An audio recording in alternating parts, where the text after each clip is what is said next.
Hello, আসসালামু আলাইকুম। শখের খামার ফরিদপুর ইউটিউব চ্যানেল এবং ফেসবুক পেজ থেকে ছোট্ট একটা শর্ট ভিডিও নিয়ে চলে আসলাম।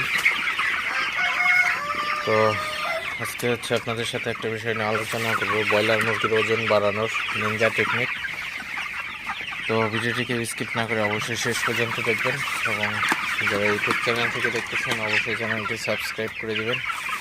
ভিডিওটি লাইক, কমেন্ট এবং শেয়ার করে অন্যদের দেখার সুযোগ করে দেবেন এবং যারা ফেসবুক পেজ থেকে দেখতেছেন অবশ্যই পেজটি ফলো দিয়ে সাথে থাকবেন।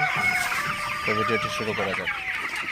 তো আসলে যারা ব্রয়লার মুরগি পালন করে থাকেন, তো আসলে সবাই কিন্তু লাভের আশায় মুরগিগুলো পালন করেন। তো মুরগির যদি সঠিক সময়ে সঠিক ওজনটা যদি না আসে, সেক্ষেত্রে কিন্তু খামারিদের লসের সম্মুখীন হতে হয়। তো এই বিষয়গুলো থেকে কীভাবে একজন ব্রয়লার খামারি সফল হবেন, সঠিক সময়ে সঠিক ওজন আনতে পারবেন, তো সেই বিষয়গুলো নিয়ে আলোচনা করব।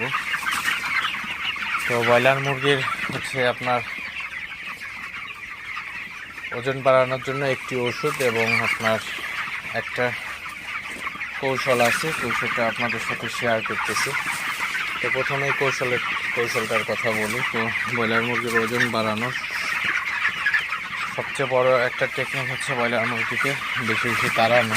তো ব্রয়লার মুরগিকে আপনি যত বেশি তাড়াবেন, মুরগিগুলা কিন্তু ঠিক তত বেশি কিন্তু আপনার খাবার খাবে, পানি খাবে।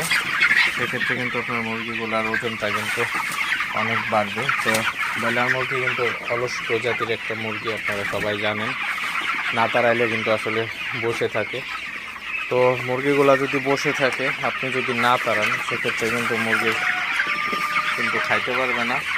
না খাইলে আপনার মুরগি খাবার কম খাইলে এমনিতে ওজন কিন্তু কম আসবে, এটাই স্বাভাবিক। তো এই জিনিসগুলো অবশ্যই আপনারা খেয়াল রাখবেন।